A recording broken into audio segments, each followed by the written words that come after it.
오늘은 미국 적응을 어떻게 했나 하는 얘기를 좀 해보려고 그럽니다. 미국에 2006년 1월에 왔어요. 1월에 왔는데 내가 82년생이니까 24, 25살에 이제 미국에 왔는데 한국에서 살았지. 계속 한국에서 쭉 있고 대학교까지 다 나오고 미국을 왔으니까 엄청 생소한 거야. 그러니까 영어를 배웠지만 여기 와서 영어를 다시 새로 배워야 하는 그런 느낌이랄까. 여기서 태어난 친구들 이제 코리안 아메리칸이라고 하기로 하고 요즘 코메라고도 많이 부르고 그러는데 이 친구들이랑은 이제 한국에서 온 사람들이랑은 좀 다르죠. 여기서 자라나고 여기서 태어나고 한국말을 잘하는 애들도 있고 한국말을 안 하고 싶어하는 애들도 있고 요즘에는 좀 한국말을 다들 잘하는 것 같아. 우리 애들 한국말 잘해야 되는데 어떻게 해야 되는지 잘 모르겠어. 미네소타에서 한국 사람 만날 일이 없으니까 별로. 근데 어쨌든 미국에 왔는데 이제 영어를 다시 배워야겠더라고요. 여기서 한국에서 쓰던 영어가 별로 소용이 없는 것 같아서 뭐 도움은 됐지만 근데 영어를 다시 배우기 시작했어요. 미국에 와가지고. 근데 그냥 뭐 아무 영어를 배우는 게 아니고 시사 영어라고 하죠. 한국에서 이제 미국에 오면은 여기 지역마다 이제 퍼블릭 라디오 스테이션이 있어요. 이제 공공 라디오라고 해야 되나? 그래서 이제 NPR이라 그래. National Public Radio에서 전체적인 프로그램이 있고 각 지역마다 그 지역에 따른 이제 미네소타면 미네소타 Public Radio NPR이라고 뭐 메릴랜드에 있을 때 거기도 다른 채널이 있었고 이제 각 다른 지역마다 이제 그런 퍼블릭 라디오에서 나오는 뉴스들을 듣고 이제 운전하고 다니면서 뉴스를 하는 사람들의 말을 따라하는 거지. 아마 지나가는 사람들이 내가 운전하고 가면서 막 떠드는 걸 봤으면 차에 나 혼자밖에 없는데 미쳤다 그랬을 거야. 근데 이제 그때 내가 영어를 다시 좀 잘 배워야겠다는 뭐 지금도 잘하는 건 아니지만 배워야겠다는 생각이 들어서 내셔널 라디오 스테이션 들으면서 그 사람들이 얘기하는 거를 듣고 따라하고 또 거기에서 좀 흥미로운 얘기들이 나오면 웹페이지에 가면 스크립트를 보고서는 다시 한번 또 따라해보고 뭐 오랫동안 그런 일을 많이 해서 영어를 익히려고 노력을 많이 했죠. 그렇게 하다 보니까 좀 시사가 좀 눈에 들어오더라고. 이제 영어로 뉴스를 보게 되고 뉴스를 접하게 되고 지금도 솔직히 말하면 난 한국말로 나오는 뉴스들은 별로 신뢰를 안 하는 편이고 한국 뉴스도 영어권에서 나오는 뉴스들을 보고 접하는 경우들이 많아요. 왠지 모르겠어요. 왠지 한국말로 나온 뉴스들을 보면 왠지 못 믿을 뉴스 같은 그런 느낌? 내가 너무 한국적인 걸 잃어가나? 뭐 anyways 그래갖고 영어를 다시 배우는 거 그게 이제 적응을 첫 번째 했었어야 되는 거고 이제 두 번째는 영어만 배우는 게 아니고 언어만 배우는 게 아니고 이제 사고방식이 좀 다르더라고. 여기 있는 친구들이 그 사고방식이라는 게 굉장히 좀 특이한 게 뭐냐면 한국에서 여기에 오신 분들은 아직 한국적인 사고방식을 가지고 있으면서도 미국적인 사고방식을 어느 정도 익숙하게 알고 있으니까 이분들이 이 카멜레온처럼 색깔을 바꾸면서 왔다 갔다 하시더라고. 자기는 70년대에 와서 사고방식이 70년대인데 그래서 한국 사고방식이라고 말씀하시지만 어떤 때는 미국에선 미국식이야 이런 식으로 해야 돼 이렇게 얘기를 하시는 거예요. 그러니까 이 이민 와서 사시는 다른 나라는 어떤지 모르겠지만 미국에서 보면 사람들은 대부분 뭐라 그럴까 이렇게 얘기하면 좀 그렇지만 유리한 상황에 맞춰서 이때 내가 유리한 것 같아 그러면 한국식이야. 이때 내가 유리한 것 같아 그러면 미국식이야. 이렇게 왔다 갔다 하시더라고. 교회에서도. 이제 그거 좀 적응을 했었어야 됐고 두 번째는 한국 1세대 이민자라 그래. 이제 first gen이라고 그러는데 1세대 이민자 사람들이랑 이 second generation 여기서 태어난 사람들 모두가 다 똑같다고 할 수 없지만 비슷한 게 있어. second generation. 그 다음에 이제 나같이 나 같은 사람들은 1.5 1.5세대 뭐 1.6세대 뭐 이렇게 부르기도 하고 나 같은 경우에는 우리 와이프나 나 같은 경우에는 우리는 다 우리 소셜 라이프에는 한국 사람들이 거의 없지만 아직도 한국에 있는 친구들이나 한국말 하는 친구들 가지고 있어서 뭐 어떤 사람은 1.8이니 1.7이니 1.6이니 뭐 이렇게 얘기하는 어쨌든 그 중간에 낀 세대들이 각 세대마다 다 약간 사고방식이 좀 다르고 거기다가 이제 완전히 미국이라는 게 다인종 사회고 다문화 사회이기 때문에 각종 문화마다 다 다르고 그러니까 어디에 딱히 이게 사람들이 뭐 아메리카 뭐 미국 뭐 이런 거 하는데 솔직히 미국에 와서 보면은 이 전체적인 미국이라는 그런 사고방식이라는 게 많이 없어요. 미국이라는 게 뭐냐 내가 느끼는 미국은 뭐냐 하면은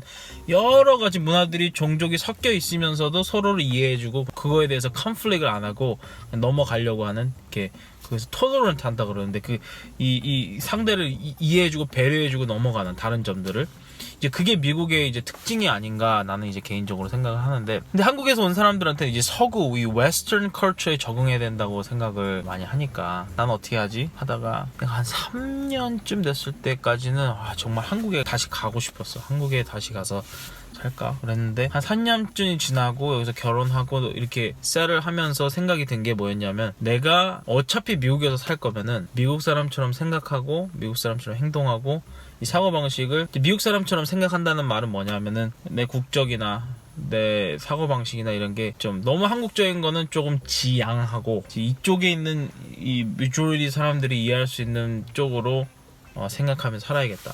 네, 그게 첫 번째였고, 한국 이민자 사회 안에서도 이 first generation이나 second generation에 이게 뭐랄까 텐션이 좀 있어요. first generation들은 이 second generation 애들이 한국적인 거를 물려받아야 되는데 안 물려받는다요. 교회 안에서도 그런 게 많고, second generation 사람들은 first generation 사람들이 이제 해줬으면은 give us freedom. 우리가 하고 싶은 대로 이 세상에서 thrive하게 살 수 있도록 놔둬야지 왜 우리를 이 한국적인 이 한국적인 틀 안에 가두려고 하느냐.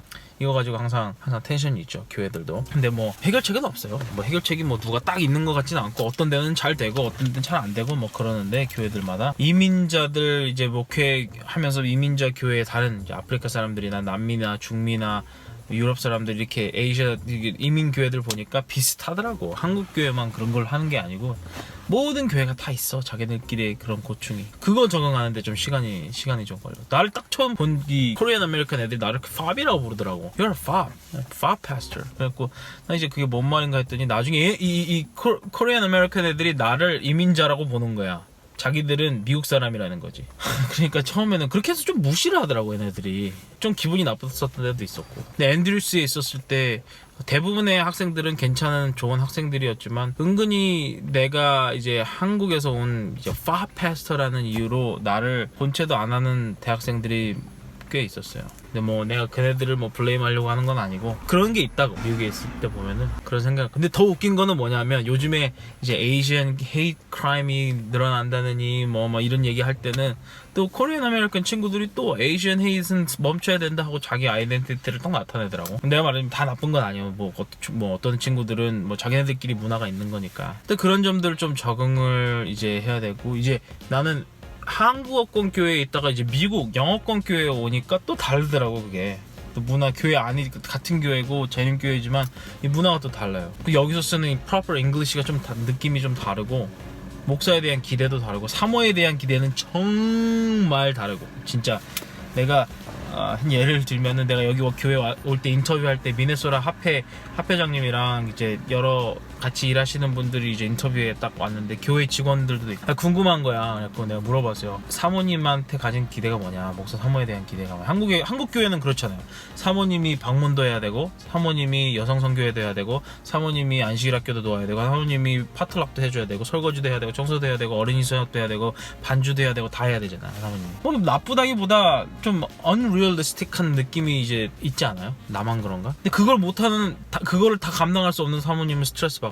그래서 여기 올 때 물어봤어요. 내가 그런 줄 잘 모르니까, 안 해봤으니까. 내가 여기 있는 분들한테 내가 오게 되면 내 와이프에 대한 expectation이 뭐냐 물어봤더니, 합회장님이랑 여기 내가 이제 부목사로 처음에 왔을 때 부목사로 왔는데, 목사님이 이제 나를 이상하게 쳐다보면서 이렇게 얘기를 하시면, We're hiring you, not your wife. 이렇게 얘기를 하시더라고. 그래서 네 와이프가 하고 싶은 거 있으면 involve 하는 거는 우리가 스탑 안 하지만, 니네 와이프가 너 이게 가진 프로페션이 있고 두 아이가 있고, that goes first. Her family first, not the pastor's wife's job. 그래서 참 그렇게 생각하는 교회들도 있구나. 모든 미국 교회가 다 그렇다는 건 아니야. 근데 내가 온 합회에 내가 온 교회가 그랬어요. 그래서 정말 다르죠, 그런 점들이. 생각해보면 그렇게 다르게 생각을 해보면, 어떤 때는 힘들었는데 또 그게 또 힘들었던 것들이 다 적응하면서 자라나는 것 같아. 그런 frustrate 하고, 어떤 때 내가 이거 할 수 있을까 그런 느낌도 들고, 그런 다른 어떤 변화를 겪어야 될 때마다 또 어려움 없이 적응할 수 있도록 해준 주위에 있는 사람들이 있고 가족들이 있고, 그런 거 참 쉽지 않거든요, 적응한다는 게. 미국 적응기 뭐 그 정도, 뭐 그 이상 뭘 더 이상 적응해야 되는지. 지금은 약간 내가 어떤 상황이냐면, 뭐 내가 이렇게 미국에 오래 산 것도 아니지만 16년 정도 됐는데 한국에 한 번도 안 갔어요.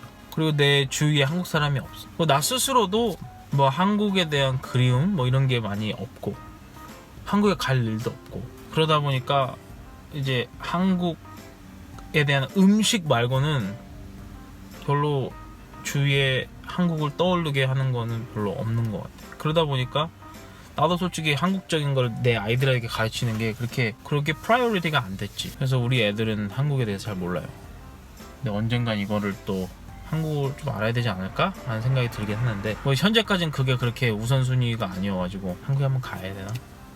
어쨌든 여러분들 뭐 한국에 있든 뭐 미국에 와서 적응을 하든 간에 뭘 하든지 간에 여러분들이 잘 적응하고 뭐 다른 사회니까 다른 문화고 다른 곳이니까 이곳에서 잘 혹시나 이런데 이민 와서 사시고 싶으신 분들은 잘 적응해서 또 이곳에서도 원하는 꿈을 잘 이룰 수 있기를 바랍니다. 그럼 오늘 여기까지 이세연이었습니다.